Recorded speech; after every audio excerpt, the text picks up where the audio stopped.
A very good afternoon, one and all. Again, third day, second plenary session. Today, we have Dr. Nayan Gujarati, who was my senior during my B.Pharm course. He is currently working as an assistant professor in pharmaceutics at SVKMS Institute of Pharmacy, Dhule, Maharashtra. Sir has also worked as as a associate professor and PG in charge at Sandeep Institute of Pharmaceutical Science, Nasik. He has also worked as associate professor by Savitri Phule Pune University in the branch of pharmaceutics at Sandeep Institute of Pharmaceutical Science, Nasik. Serve as an assistant professor in PSGVP Mandal's College of Pharmacy, Shahda, from where we both have completed our B.Pharm course. In project guidance, Sir has guided 24 students at the PG level and appointed and served as an expert for Aviskar 2007 and Aviskar 2013 by the North Maharashtra University, Jalgaon. Appointed as an NBA coordinator for Sri Vile Parle Kelawani Mandal's Institute of Pharmacy, Dhule. Successfully completed various AICT, NITT modules, ARPID and MOOCs courses. In his contribution as a researcher, he has published 14 national, international publications and 12 national papers in a well-reputed journal. Sir has wrote one reference book published by the CRC Press and two proposals were accepted. In his credit, he has wrote 9 book chapter in the international chapter in a book published by the CRC Press. He has delivered 8 expert talk as a resource person and attended 3 offline FDP and 16 online FDP. Seminar, he has organized various seminars, 2 national seminars, national level 2 days seminar conducted by offline mode on nanotechnology and polymer science, and also conducted some online webinars. He has conducted 3 online webinars and attended 40 plus webinars. He has also received the 2 certificate courses of 12 weeks each from the SWAYAM and NPTEL portal. He has completed his 1 certificate course of 8 weeks from the MOOCs portal. In his credit, professional affiliation with the life membership of APTI, life member of the IPA. We welcome you, sir, in our Atal FDP program. Thank you. Now the session is open for you, sir. Yes. Am I audible loud and clear? Yes, sir. Yes. Okay. I'm going to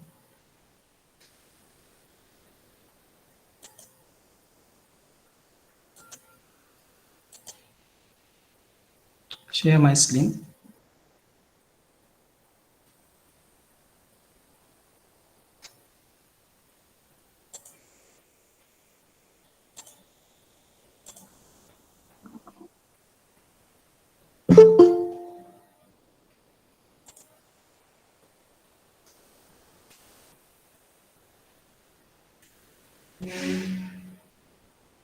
My screen is clearly visible. Yes, it visible, sir. Thank you very much, Dr. Naitik Trivedi sir, for such a nice introduction. I am Dr. Nayan Gujarati, serving as Assistant Professor Shri Vile Parle Kelwani Mandas Institute of Pharmacy, Dhule. First of all, I take this opportunity to thank Dr. Naitik Trivedi, Coordinator, for inviting me as a resource person in AICTE Atal FDP program.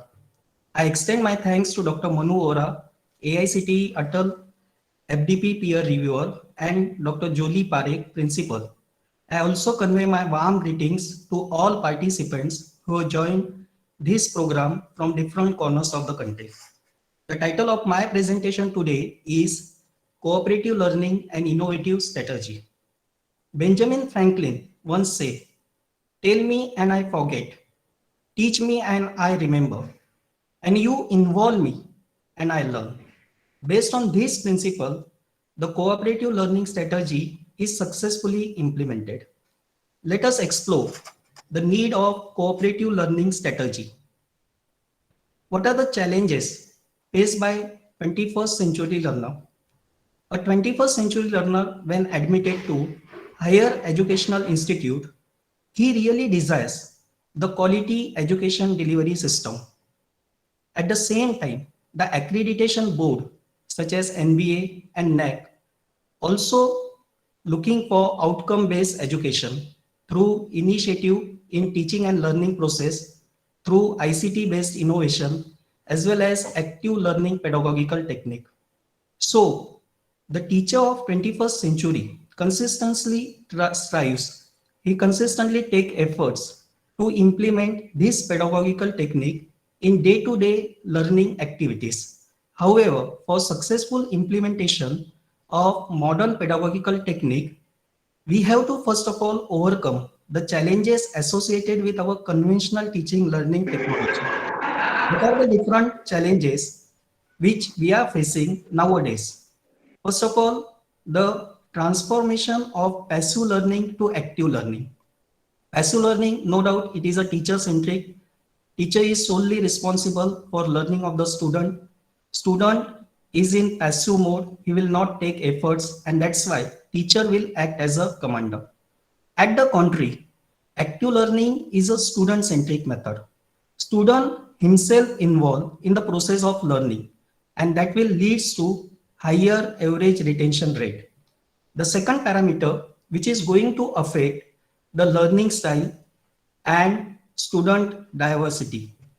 Learning style, it is the way the student can understand, student can express and remember the information delivered by the teacher. One learning style will never fit to all.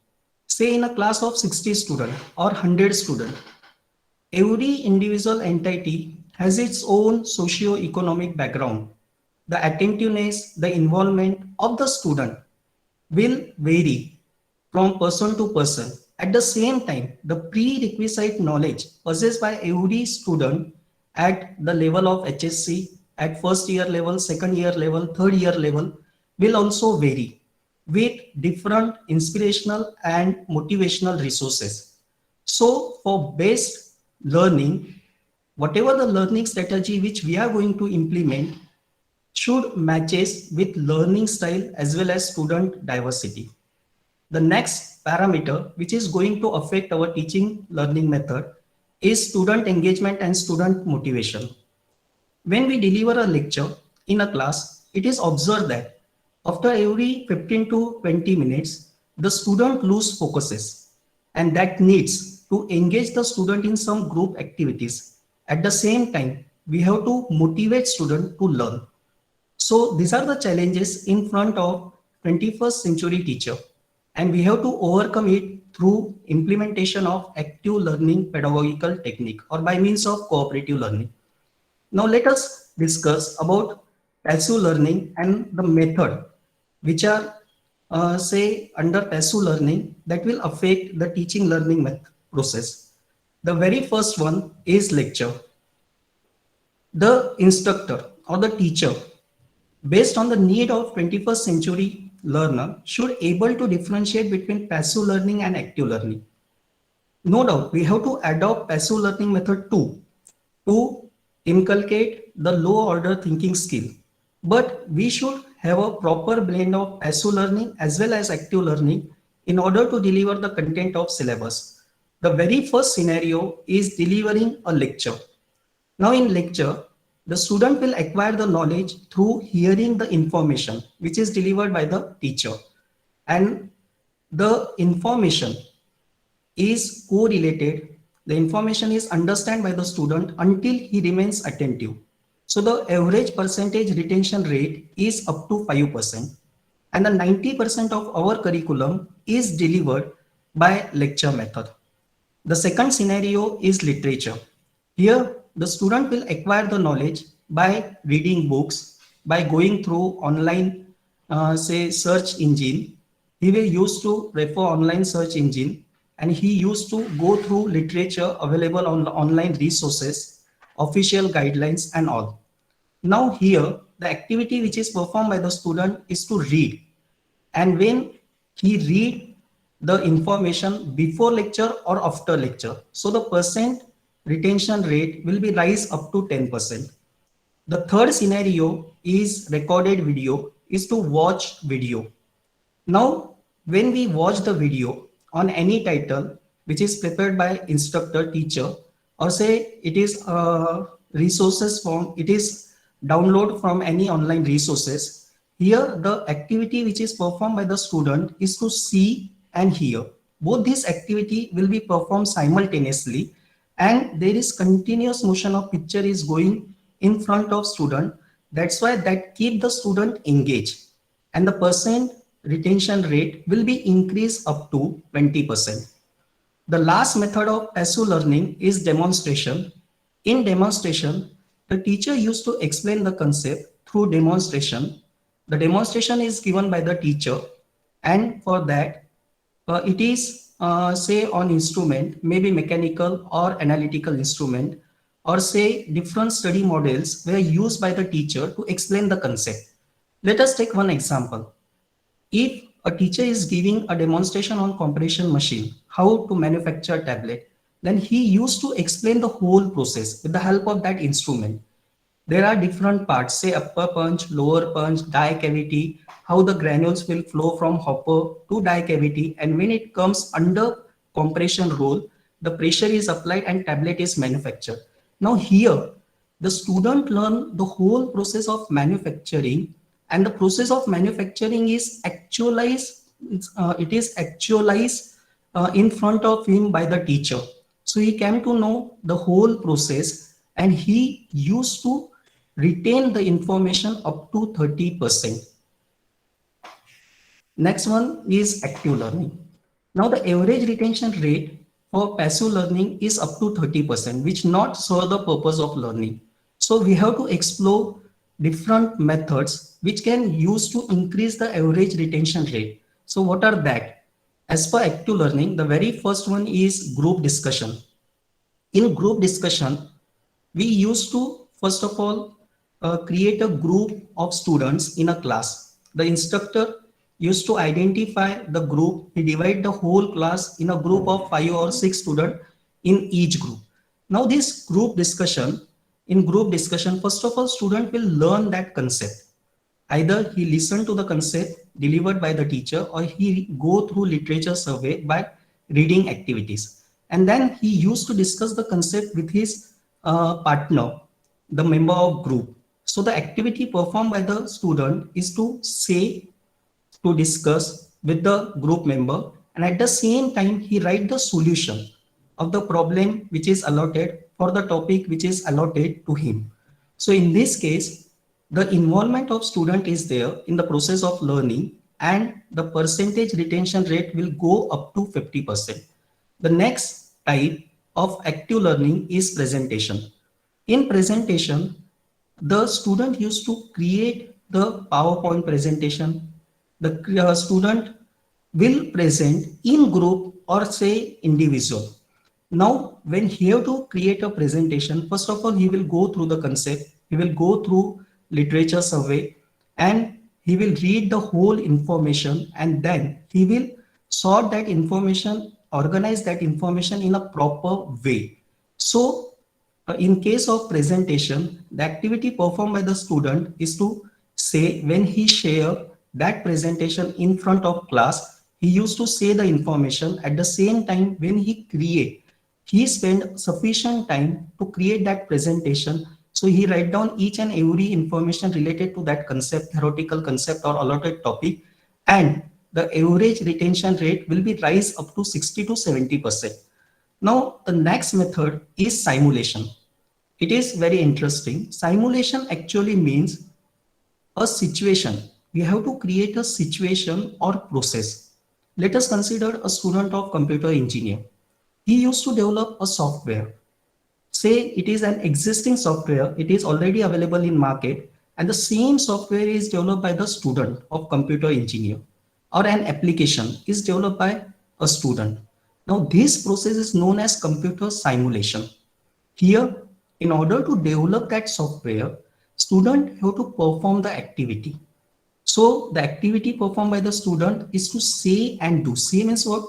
When he start his collection of data, when he identified the problem, When he go through the problem, he used to share it, he used to discuss it with his group member, with his teacher, with his senior member. And at the same time, when he start his actual simulation, he have to do the activity, he have to perform the case study, and that will leads to increase in average retention rate up to 75%. The last method of active learning is project and teaching. Say this is the type of method which we should implement for higher, say for higher studies, even for PhD scholars and final year B.Pharm student. Project based learning. Here, the student have to find out the rationale. First of all, he will find out the rationale why we have to perform this activity, why we are going to select a drug material, say excipients, and we have to set an objective. Followed by that, he will design a methodology and he will perform experiment in laboratory and he will come up with results. And then in order to conclude it, you have to interpret that result. So the activity performed by the student is to go through literature extensively, followed by performing the experiments. So doing that activity, and when result come, he analyze the result, interpret the result, conclude the result. So the average retention rate related to that allotted topic is up to 90%, and that will serve the purpose of learning. In passive learning, it is teacher centric. Teacher will be act as a commander, and that's why the average retention rate is up to 30%. But when we will shift our learning method from passive to active, the average retention rate will go up to 90%, and that will serve the actual purpose of teaching and learning. Bloom's taxonomy. Outcome-based education is the need of all. 2 days before, Dr. Tejal Gandhi delivered a session in this Atal FDP on 17th of January. Dr. Tejal Gandhi delivered a session on outcome-based education, followed by the session of Dr. Upma Trivedi on learning outcome and its assessment. No doubt, outcome-based education is, say, the need of for every higher educational institute. They want to obey the OBE pattern and they want to implement all their regular academic activities, assessment activities as per outcome-based education. So in outcome-based education, every subject teacher have to define course outcome. And the very well-known classification system to define, to design course outcome is Bloom's taxonomy. As per Bloom's taxonomy, the learning outcomes are divided into 6 different levels. We are very well aware with these 6 learning levels as per Bloom's taxonomy. We will revise it in brief. Say the very first one is remember. In remember, we are going to define, we are going to give the statement, define the terminologies, or say explain or give the specific facts. The second learning level is understanding. Now in understanding, we are going to explain the theoretical concept. When student attain this level, these are the learning level to be attained by the student. This is the objective of subject teacher. When he completed his course successfully, the student should be able to understand. The student should be able to explain the concept, say pH partition hypothesis. Then he should able to explain that concept, how pH, how partition coefficient, how pK is going to affect the process of absorption. The third level is application. In application, the student will successfully apply the principle in order to perform some activities. He is able to demonstrate, he is able to reveal the significance of process. Followed by that, the fourth level is analysis, fifth level is evaluation, and sixth level is creation. Now in analysis, we have to find out the interrelationship. If there are different parts of a structure and organization, then we have to find out the relationship between all components with the main system and how all components will perform their function at their level to attain the target of the whole system. Here in analysis, say for pharmaceutical field, we are using analytical instruments. We are in case of say pharmacology, there are different organs. And that organs, when collectively perform their role, the function of the system is achieved. Now, that part is analyzed by the student. In case of evaluation, we have to give judgment, we have to perform the test on existing material or say on the material synthesized created by a project student, and we have to follow a standard optimized procedure and give the result, conclude the result. It is a part of evaluation. Now, is at level 5 as per revised Bloom's taxonomy. And the last one is creation. In creation, no doubt, we have to come up with new methodologies. We have to propose new ideas. We have to go for synthesis of novel products, and we have to create something new. Now, the purpose of my presentation, or say the purpose of this slide to be included in my presentation is that how we should attain the high order thinking skill. Say in this learning level, the first three skills are remember, understanding, and application, which are known as low order thinking skill.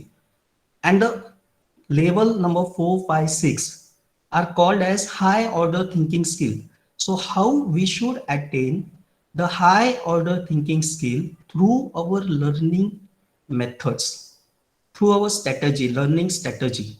For that purpose, I used to compare here Bloom's taxonomy with learning pyramid.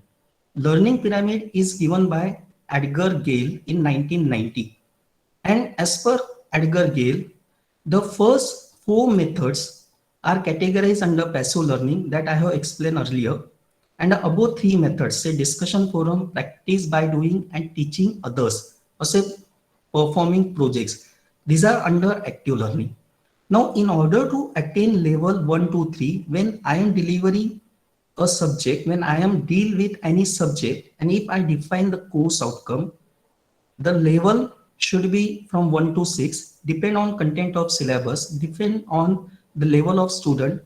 If I want to attain only level 2, level 3, then I will go for passive learning. What I already said that no doubt we have to adopt passive learning too.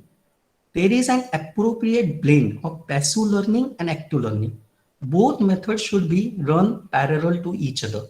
If I want to attain low order thinking skill, I should go for passive learning method, say reading literature, say lecture, followed by that I will assign some literature survey to the student, I will give demonstration. And if I am looking for active learning, high order thinking skills, in that case, I will implement active learning pedagogical technique. Active learning pedagogical technique will help us to attain high order thinking skill to shift from LOTS to HOTS. At the same time, the average retention rate is increases up to 90%. Learning style. I already said you that base learning takes place when your learning strategy will match with your when your learning strategy will match with learning style and student diversity. Say basically there are four different type of learners are present in a class. In a class of 60 student, 100 student, basically generally it is observed that there are four different type of learners in real time. The very first one is visual learner. Now this is the category of student who like to see it first. Means they used to say if the diagram is there, if flowchart is there, if graph is there, they like to see it first and then understand it. The diagrams, the flowcharts, the graph is the focus of attraction for this visual learner.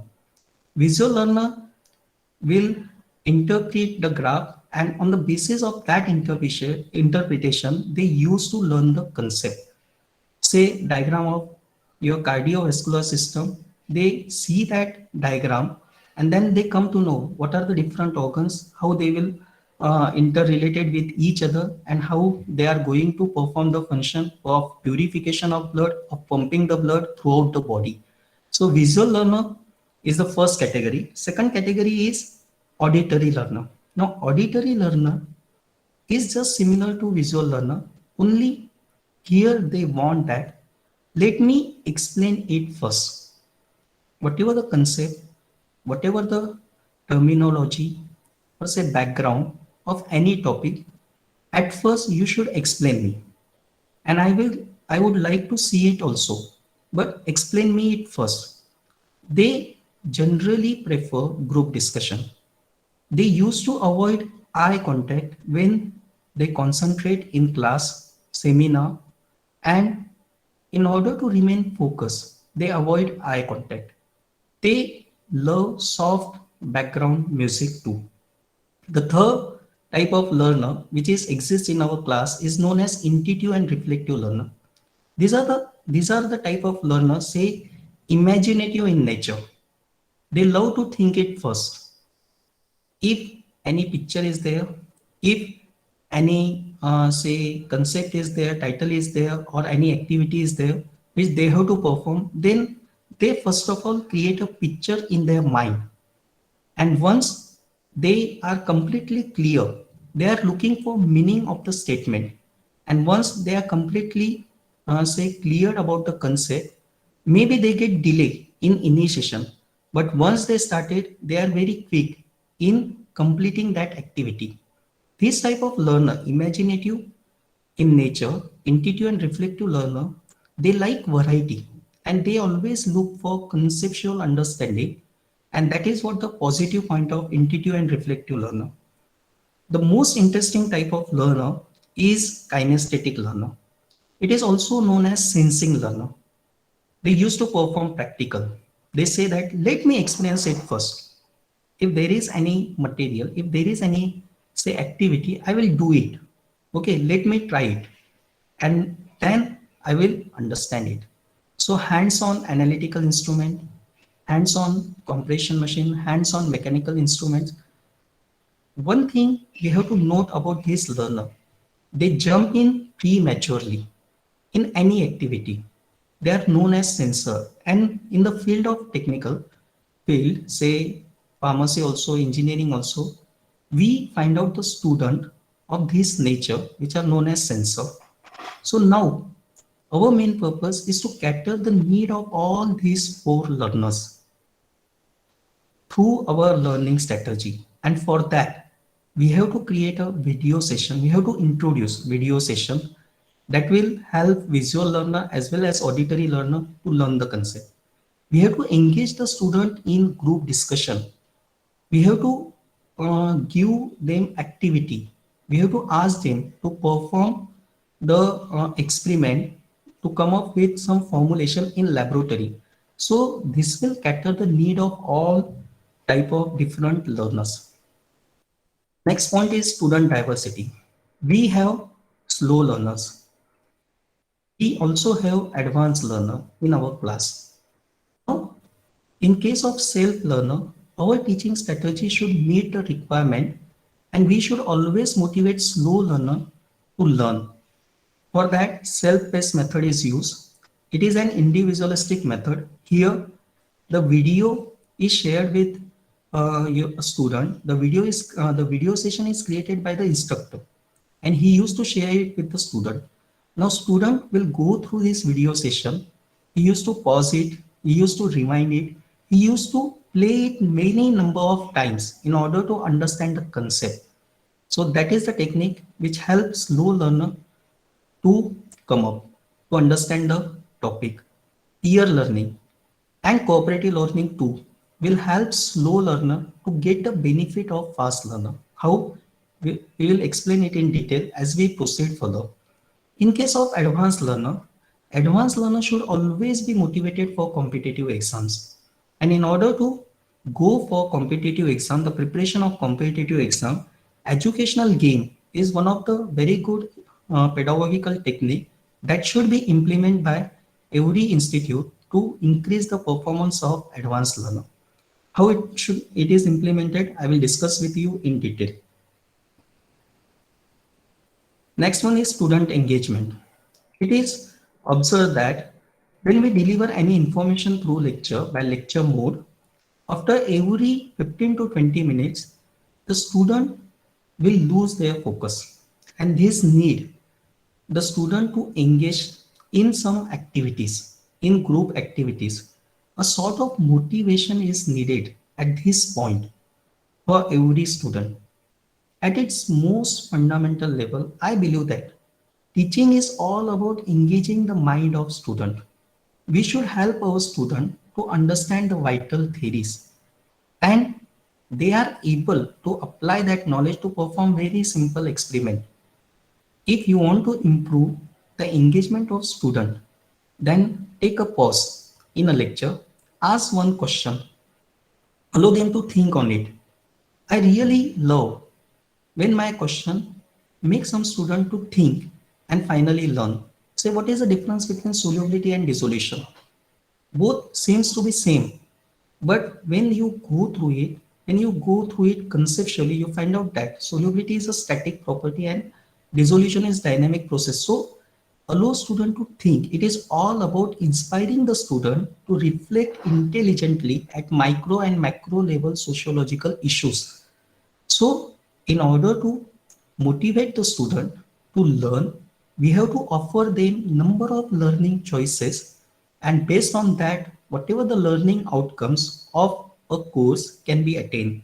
So there are number of pedagogical technique which is a part of active learning based pedagogical technique that we will discuss in detail one by one. Say burst session, say clickers, we should implement it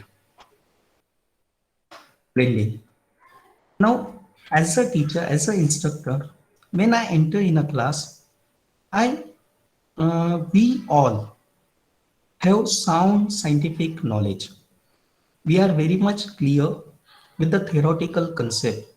Say theoretically, we go through the concept very clearly for that particular title, and we are able to simulate that concept into practical outcomes.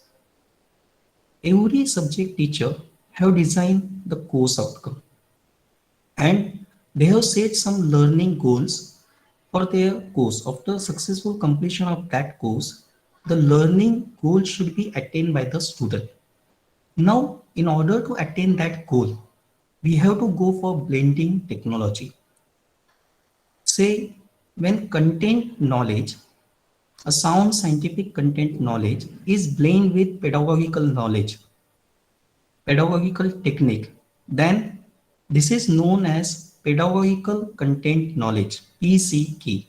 Here, with the help of pedagogy, say cooperative learning, collaborative learning, inquiry based learning, we are going to deliver the content to the student, and we should increase the average retention rate, and thereby we should attain our learning goals, our learning outcomes.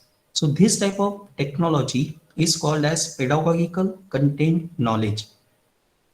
When in same fashion, the content knowledge is also linked with technological knowledge. If a teacher, if an instructor has sound scientific knowledge, and if he used to deliver it with the help of technology, say smart PowerPoint presentation, with the help of animation, with the help of recorded video which is created by himself, then whatever the content of syllabus is delivered in very effective way, and it is understand to student, that that type of uh, knowledge is known as technological content knowledge. It is without pedagogy. Here we are going to say blend content knowledge with pedagogical knowledge, and that's why it is known as technological content knowledge. It involves ICT based learning techniques such as your interactive smart boards, then presentation on LCD, podcasting, YouTube, even even whatever nowadays we have created the platform where the literature is available, known as content management system and learning management system. It is all the part of technological content knowledge, TCK tools. One more thing, instead of content knowledge, even the technology is blended with pedagogy. Recently, say student response system is utilized to record the feedback of student. Even gamifications are there. Number of games are evolved, which is played online, and that will help student to learn the concept. Again, online resources are used. Discussion forum is there, which is activated by course coordinator. He used to pose a prompt, and on that forum, the students, the participants used to discuss about the concept of the title being asked as a question by the course coordinator. So this type of information blending is known as technological pedagogical knowledge. Now, what is my purpose? We have to blend content knowledge, pedagogical knowledge, and technological knowledge. If an instructor has sound content knowledge and he use technology, say advanced technology, to deliver it by selection of right pedagogy, then we say that the instructor is skilled up with technological, pedagogical content knowledge, and that is also termed as modern pedagogical technique. So here we use to deliver our scientific content with the help of advanced technology and right pedagogy. We are able to select a right pedagogical technique to deliver that content, to inculcate each and every outcome. Either it may be learning outcome, it may be course outcome, it may be program outcome to the student with the help of modern pedagogical techniques, and it includes flipped classroom, lab rotations, virtual classroom, even it includes your MOOC, massive online open course, which are nowadays run by a number of platforms, say Swayam platform, NPTEL platform, and all this become a part of TPAC tools. So now pedagogy, as I earlier said that, tell me, it is a statement given by Benjamin Franklin that tell me and I forget, teach me and I remember, involve me and I learn. Based on this principle, the active learning pedagogical technique is successfully implemented. How we should implement this technique in our day-to-day routine activities? What are the different types? That we will discuss it in detail. The very first one is cooperative learning, which is the title of my presentation. Second one is collaborative learning. Third one is group discussion. The group discussion we have already discussed as a method of active learning where students have to perform both activity to say as well as write, and that will increase the retention rate up to 60%. Then case studies, we have to perform case studies in laboratories that will help us a lot. Role plays, say in the form of act, we should convey the instructions, the scientific instruction to the student, to the society. The next one is inquiry based learning. Here we have to create a group and we have to go for inquiry, say whatever the title allotted by the subject teacher. For that we have to search through online and offline resources that we will discuss it in detail. Next one is project based learning, which is the very essential method employed by the teacher in order to increase the retention rate as well as to come up with novel ideas that should be published nowadays in online journals. And the last one is problem based learning. So these are the different categories of active learning pedagogical technique. So we'll start with very first, that is cooperative learning based pedagogy. Cooperative learning based pedagogy is an instructional method where teacher used to form small groups of students and student will perform the activity to learn the topic allotted by the teacher. Teacher will act as a facilitator. Here in cooperative learning pedagogy, teacher will get some time to identify the core competences of student. When he used to divide the student in group and when he allowed any topic, he used to work on core competencies of the student. He used to improve the communication skill, the soft skill of the student, which is said to be very important when he will be a part of professional world.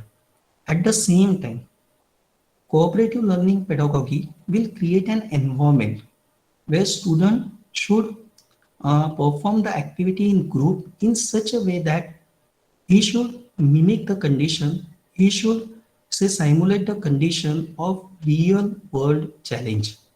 So that is what the purpose of cooperative learning pedagogy. It is an instructional method where slow learners will also get the benefit of advanced learner, fast learner to learn the concept. The very first technique is your jigsaw technique. Second one is think, pair, share. Third one is group investigation. Followed by group investigation, it is group discussion, team pair solo, and round robin. So one by one, we will discuss all this technique in brief and how we should implement it in our classroom to increase the learning methods, to increase the learning, to increase the retention rate as well as to achieve the learning outcomes. The very first one is jigsaw technique. In jigsaw technique, we have to divide the whole class, or say a batch, into small groups of 4 or 5 members in each group. This group is known as home group. What exactly we have to do? Say in a batch of 20 students, we should create a home group by identifying 4 students per group, or say 5 students per group. So there are 4 numbers of home group. These are the small groups. You have to appoint one student as a chair of the group who used to manage the time as well as who will create a list of question and answer and clarify time to time. Then in this home group, we have to allot the student subtopic. Let us consider one course, say quality assurance for third year B Farm, and the unit number 4 is documentation.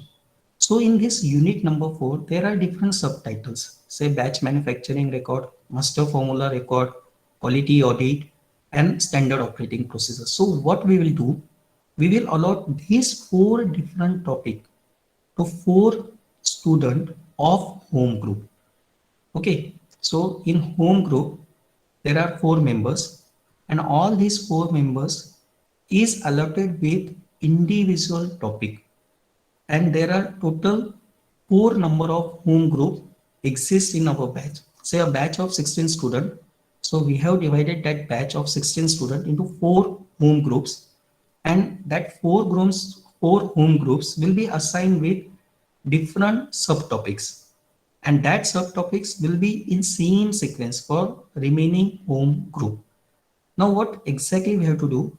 We allow sufficient time to each home group, to each member of home group to learn their segment individually. They will learn at their own. They will prepare the notes. They will go through different resources as the topics are different for every student in a home group. So they have to go through online resources, offline resources, and they have to learn that topic in detail, and they have to prepare a notes. Followed by that, the next step is formation of expert group.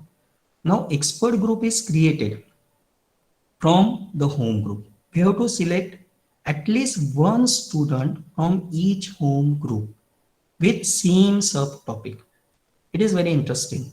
Now there are 4 home groups with different topics, and we will select one student from each home group with same topic. So it will create an expert group, and in expert group all students have same subtopic, and they have now say come up with their own notes, and they will perform a brainstorming session for that expert group. Now here the group discussion activity is promoted in order to address the gap. All these member of expert group have already spent sufficient time. They have already get familiarized with the title allotted to them, and now here in group discussion they will use to address the gap.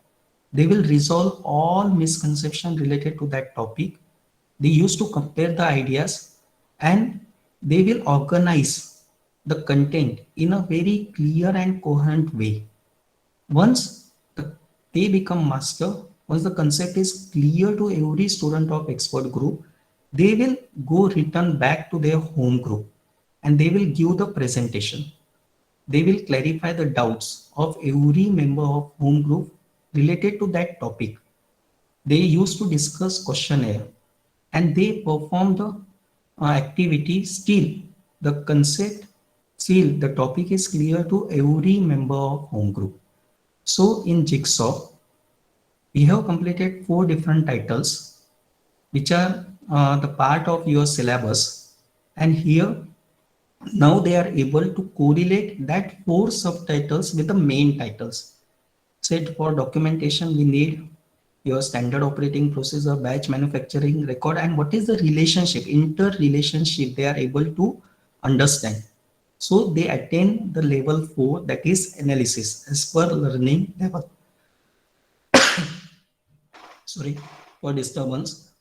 So what I want to say you here that jigsaw is this is a very crucial part of jigsaw technique to understand and to discuss with the remaining member of home group and to attain the level 4, that is analysis. Sorry for disturbance. The next one is STAT.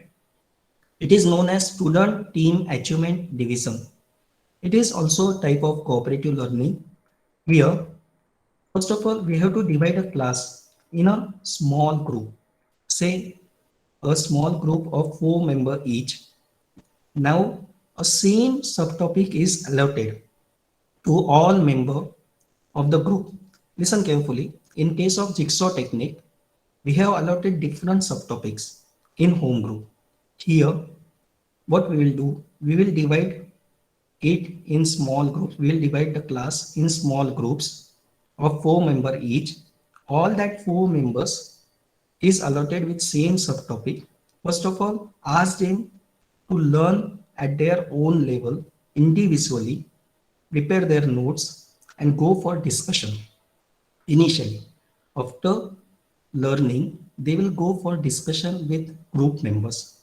In that group, it is comprised of slow learner as well as advanced learner. So once they prepare their notes individually, we used to discuss the concept, and for that sufficient time is allotted to every group.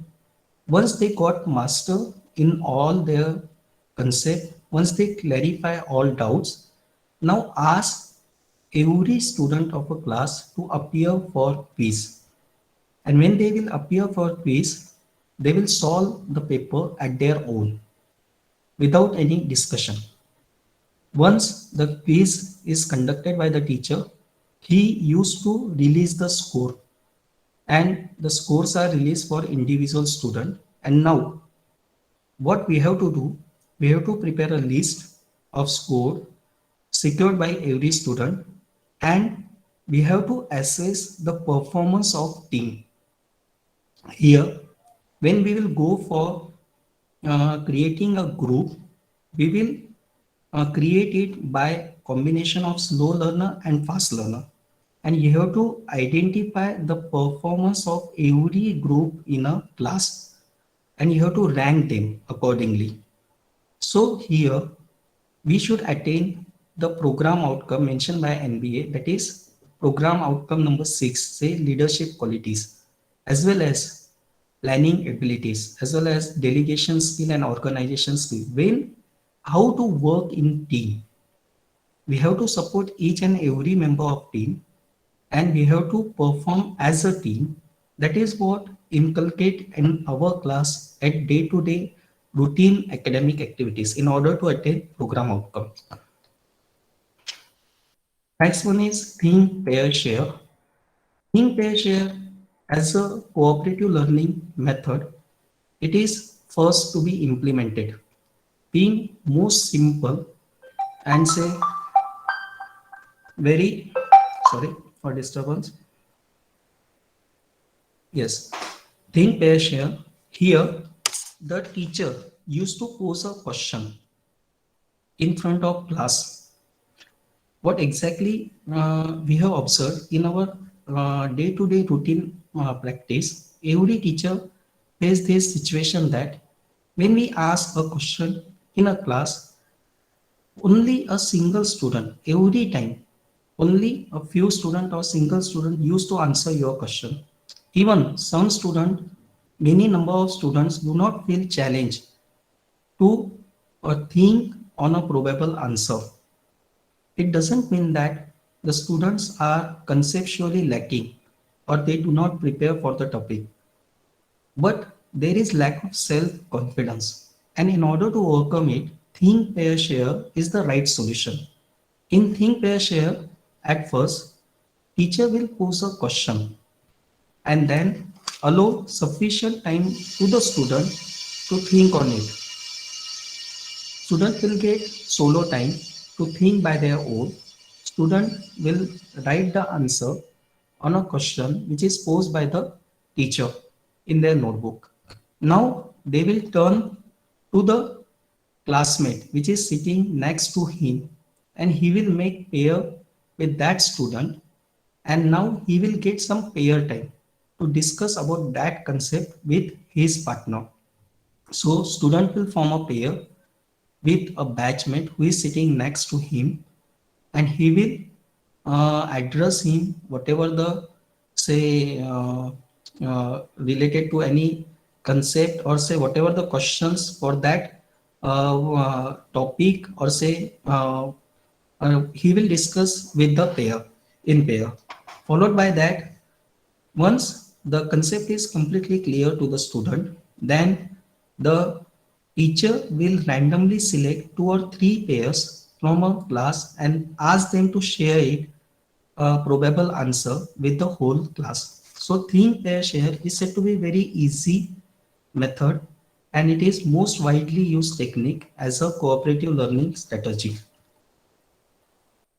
Next one is round robin.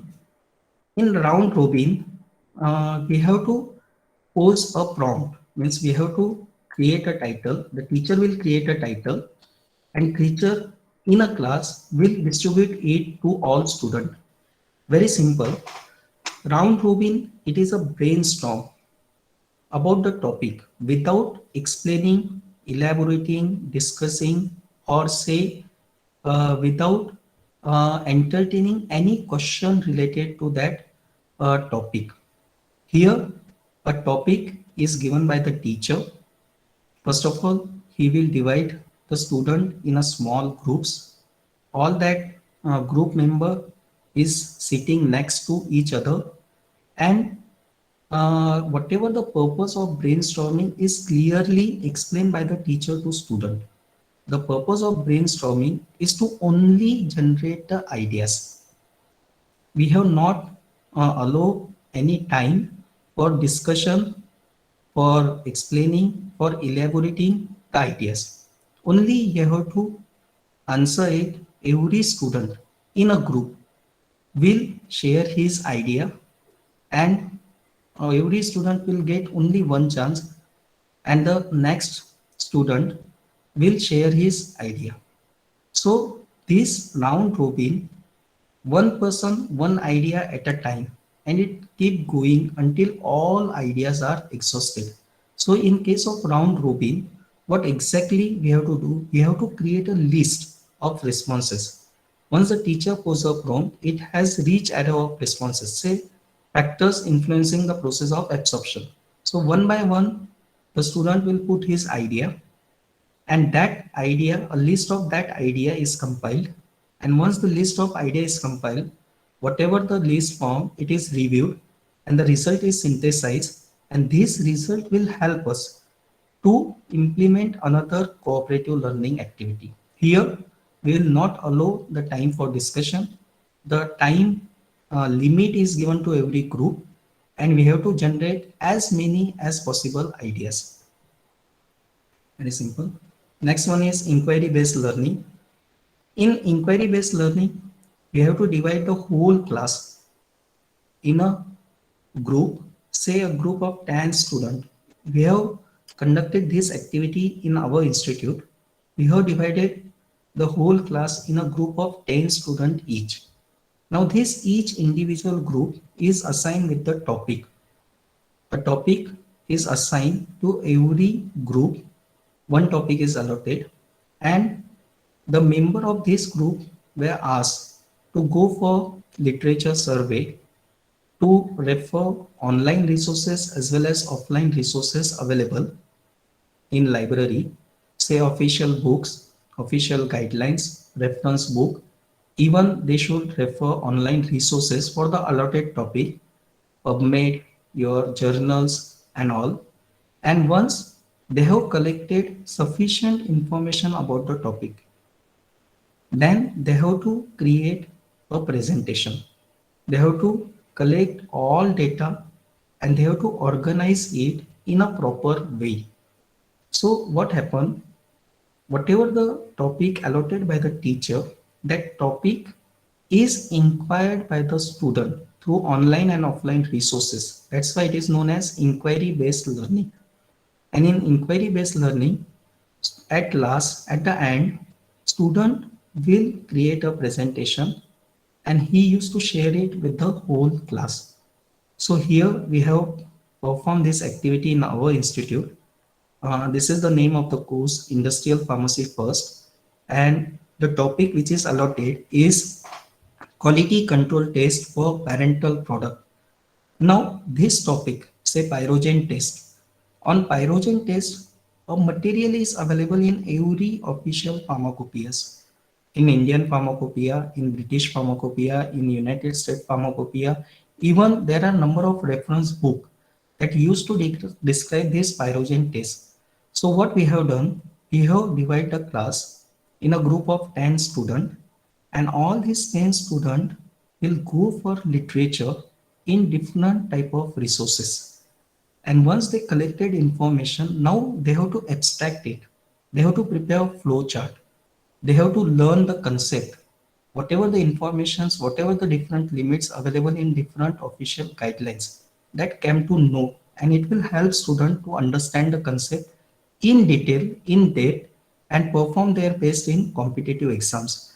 So we have performed this activity in our institute. This is an orientation slide we have prepared for it.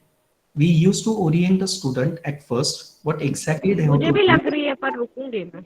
Yes. And then once the topic, is there any problem?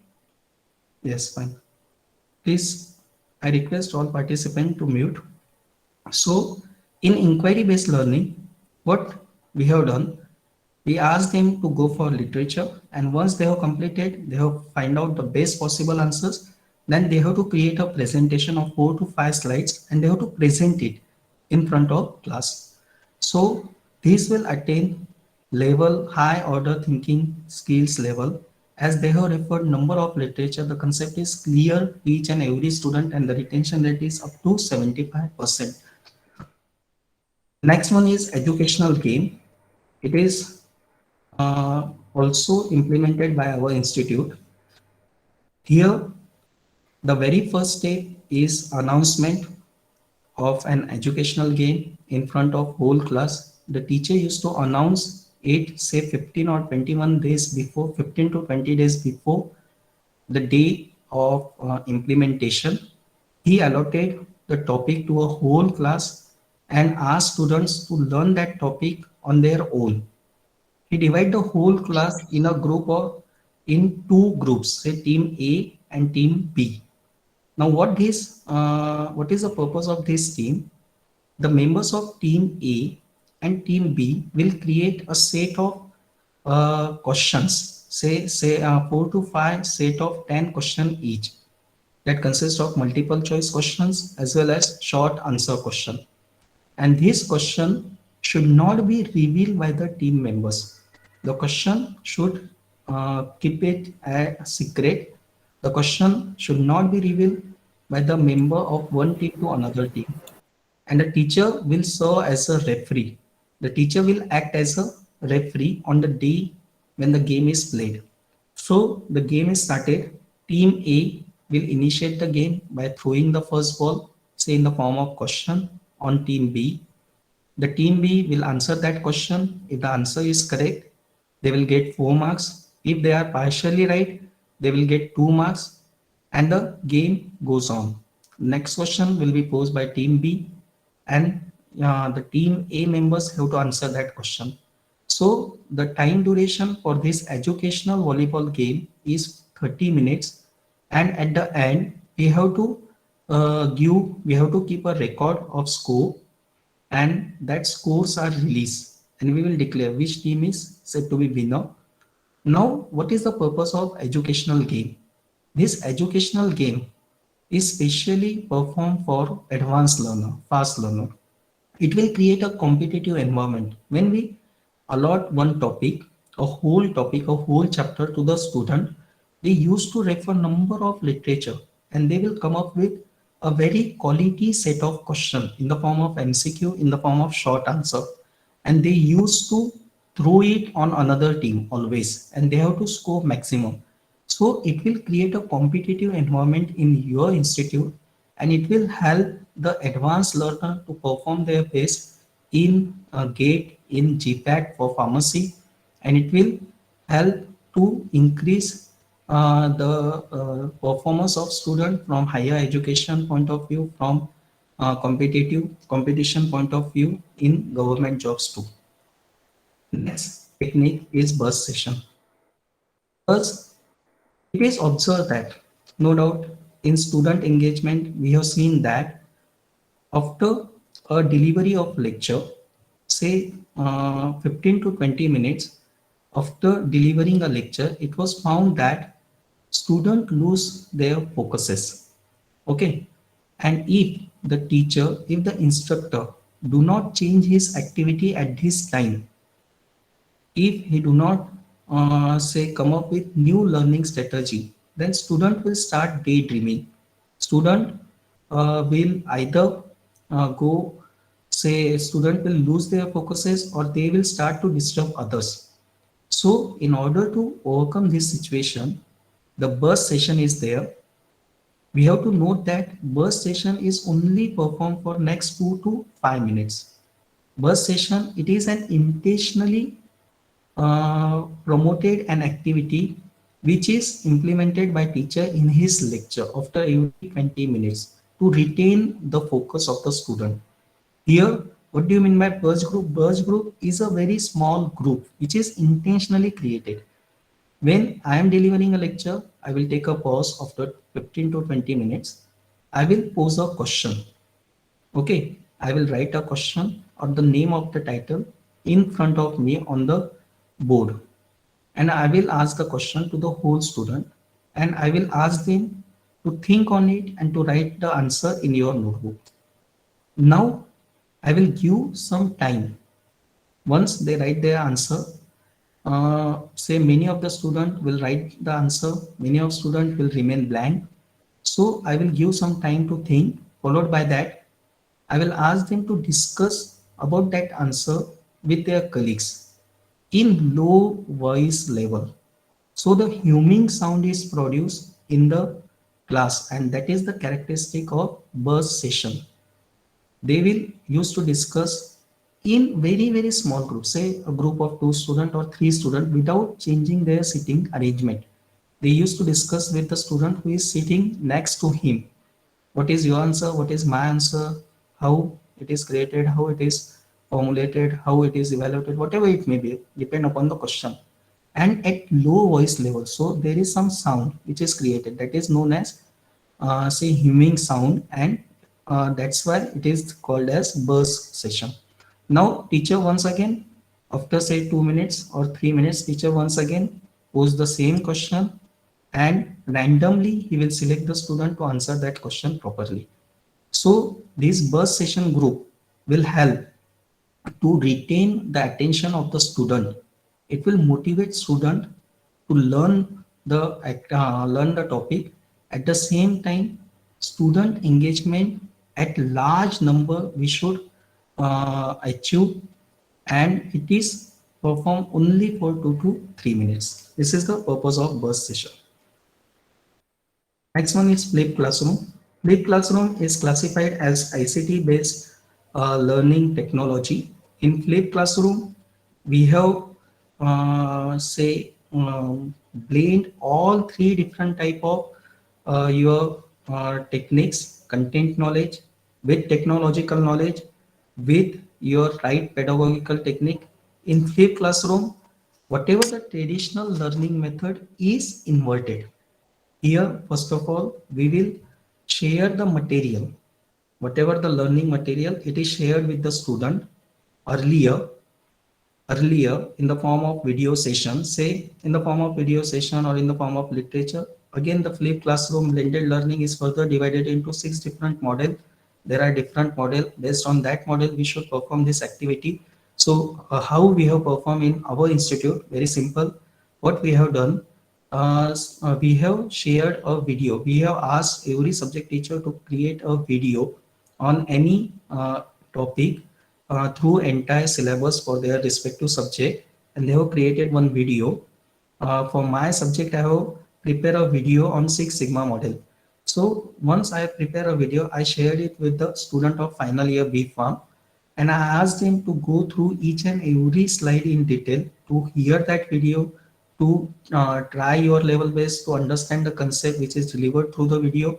And then I asked student, I have shared one link to the student to pose their questions. So what happened when they go through the video, they try to understand the concept of Six Sigma model and how it is applied in order to reduce the manufacturing defect in the field of pharmacy. And then they have posed the question on the link. And this activity is performed, uh, say, of the class, means actual lecture, before actual lecture is going to conduct. This activity is already performed 8 to 10 days before. I have collected the question on the same video, and on the day when the class is scheduled for that particular topic, I used to discuss with them all queries. Whatever problem created, whatever problem shared by the student on that link, I have prepared a list and I have discussed all that problems with student, how it is overcome, what do you mean of each and every say terminologies, how it is implemented, and what are the different types and all. Once the problems are clear, then one more link I have shared with the student, that is the quiz link. Okay, and I have collected the feedback. They have to solve the quiz, and whatever the response of the quiz that I have collected, and it will act as a response of flipped classroom. So in flipped classroom, it is very simple. We have to share the material before actual schedule of the class, and in class we are going to discuss the problems, the challenges, the queries associated with that topic. And once we have cleared all problems, we should conduct a quiz in order to take the response of flipped classroom. Next one is team pair solo. Here, first of all, the topic is distributed by the teacher in small groups. No doubt, we have to prepare a group of 4 to 5 students, and to that student, we will share the topic, and we will ask them to discuss that topic thoroughly. Okay, first of all, the topic is shared in team. They will get some reviews. Followed by that, the topic will be discussed with in pair. Means what happened? The team is further subdivided into pair, and in pair, the exact answer is discussed between the two students, and now they have to share it at their own level. So initially it is team, followed by that it become pair, and then while presentation they have to perform it individually as solo. Thank you very much. These are the various learning technologies that we should successfully implement in our classroom in order to increase the average retention rate, in order to make our learning strategy more, say, innovative. And our main objective is to convert the learning into more enjoyable way, quicker and easier way. Thank you. Thank you very much.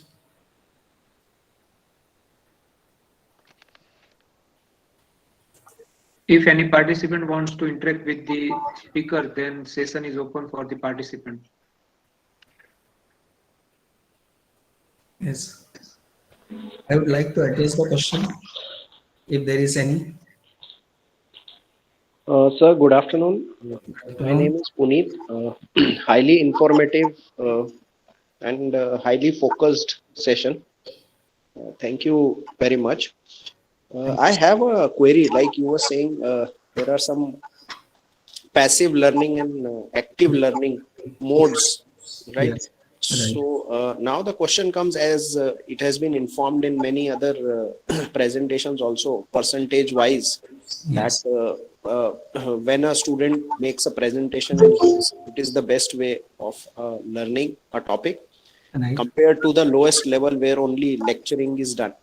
Yes. Now, my question relates to uh, now this these two passive and active modes.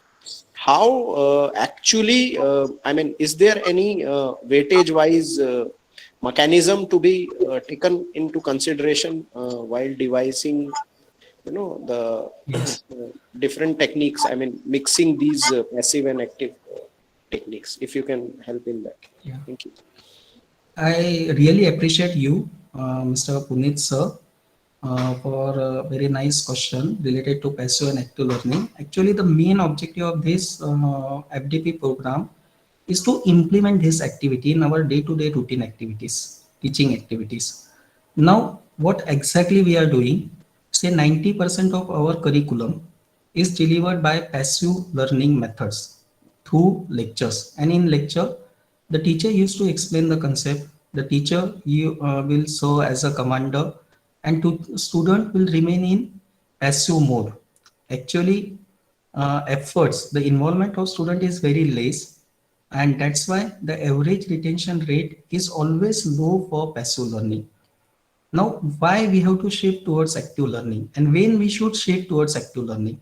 There should be an appropriate blend of passive learning and active learning that should be adopted by the instructor. It is the sole decision of instructor that how we should implement the blend of passive learning as well as active learning. When the topic is completely new for student, we have to go for lecture method. We have to deliver the information to the student about that new topic, and once they will familiar to that topic, then ask them to go for group discussion, ask them to perform any activity, experimental activity related to that topic in laboratory, try to apply the knowledge of that particular concept. I will explain you with the help of one example, very simple. Say pH partition hypothesis. If student of first year B Farm, second year B Farm, maybe it is new for you. Maybe you belong to a background of pharmacy. Yes, Punit sir. Okay, fine. No, sir. I belong to hotel management Okay, background. fine, fine. So what I want to say you here that, sir, when we select any topic, okay, and it is completely new. So first of all, we have to introduce our student about that topic, and for that we have to adopt passive learning method only. But once the student will get familiarized with that topic, and then if they have to perform any experimental work, then active learning strategy, active learning method will play a crucial role. So what we have to do, we have to create a video clips, we have to create a activity related to that topic, and we have to ask the student to perform that activity in order to increase the retention rate up to 90% and to serve the purpose of learning. I hope so I address your question. It is a blend. You should not completely avoid the passive learning method. You have to adopt it also, and you have to go for active learning once the students is get familiarized. I hope so I address your question. Means with the help of any example, it is very clear how we So, should apply our knowledge. thank you, sir. Sir, just for my understanding, so basically, what you point out is that initially, when somebody is new to any topic, Right. we should be starting with the passive learning modes, Active learning. and gradually in the second year we will move more towards 50% active learning, and in by third year we should take the students towards 70 High to order thinking 80% skills. active Yes. learning, right? So at level one, at learning level one, two, and three, say in order to define the topic, in order to explain this topic, students should be able to explain the topic by passive learning method two. With the help of passive learning, we should inculcate the learning level one, the learning level two, and learning level three up to three by means of demonstration. But if we are expecting the level six from student, to come up with some new product, to come up with some new methodologies, come up with some new novel techniques, then in that case, we have to adopt active learning method. Yes, clear to all? Sir, one more thing. Yes, So actually, active learning methods, as they give more clarity to the students, right, as well as teacher will be able to comprehend how much students have understood, right? right. So basically, with active learning, uh, students become, you can say, more employable by the industry, right? Right. Means if it is your objective that you have to create industry ready professionals. Okay, in that case, what industry demands? Right from first day, the student should contribute to the activity which is going on in industry, and for that, simulation of the situation is necessary. And for that purpose, we should adopt active learning method. And as per my knowledge nowadays, as per NBA, as per NAC, and as per all accreditation process, outcome-based education, the purpose of outcome-based education is that to incorporate, to inculcate this type of learning skill. Actually, the student should focus on practical too, along with learning the theoretical concept. That's all. Right. Thank you. Thank you very much, sir. Yes, thank you. Any more question from any participant? Now it is all active learning technology, and person to person we should make some changes in order to make it more fruitful for student to learn the things. Anything else? Sir, participant has appreciated your presentation in the chat box. Thank you very And much, the Naitik sir. presentation was very informative, and you have prepared the very well slides, sir. I am impressed by that. Thank you very much. And sir, you have covered all the points: passive learning, active learning, learning style, cooperative learning, and innovative strategy for the 21st century. Goal is fulfilled in our FDP program, sir. Thank you very much. And if any participant wants to interact, then the session is open for the 2 to 3 minutes. Otherwise, we can give the lunch break.